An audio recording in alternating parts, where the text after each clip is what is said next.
Despite being the original form of recycling, composting is still a bit of a mystery to a lot of people. Some people will assume it'll produce bad smells, or it'll attract pests, or just simply too difficult. However, it's pretty simple and easy to do, and it's pretty useful once you understand the basics. In a 2022 article published by the EPA, they stated that there are many different effective designs and styles of composting, but a good start would be a dry, shady area, preferably close to a water source. After this, if there's grass in the area, you may want to deal with that first, and then you can leave the compost pile open, fence it in with things like old pallets or chicken wire. You can buy special containers or even bury it in a hole. All of these work pretty well, just what's best for your situation. In an article posted or published by the Rodale Institute in 2019 by their farm director and compost production specialist, Rick Carr, he stated that composting requires water, oxygen, nitrogen, and carbon. Water and oxygen are both needed to help the microorganisms who will be responsible for the decomposition process, while nitrogen comes in the form of grains or moist materials, such as food scraps, used coffee grounds, and things of that sort. Carbon comes in the form of dry materials or browns, and this includes things like paper products, wood, and that kind of thing. A few things to avoid are plastics, metals, glass, dairy products, oils, and liquids other than water.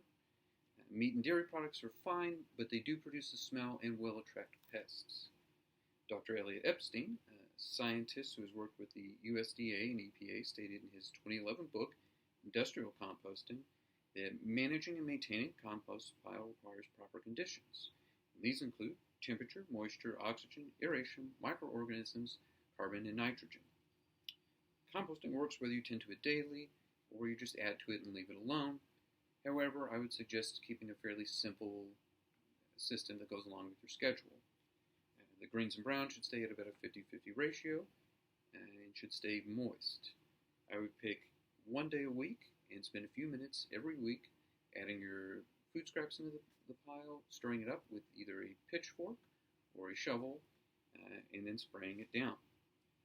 I would also suggest keeping the top layer browns heavy or adding old potting soil or dirt from around the yard, just as a bit of a buffer to help prevent bad smells or attracting pests. According to a USDA article posted in 2017 by Lara Amore and Dan Ackerman, two of their specialists in food and safety, public health, and education, they stated that up to 30% of household waste could be diverted from our trash cans and likewise landfills into our compost piles. This would save everybody money on things like fertilizers, soil, trash bags, and would also help out the environment. Composting, being the original form of recycling, is pretty simple and easy to do. It can also be fairly useful. It's also a pretty good way for everybody to pitch in with helping with the environment. It'll have big effects, but doesn't take a whole lot of work.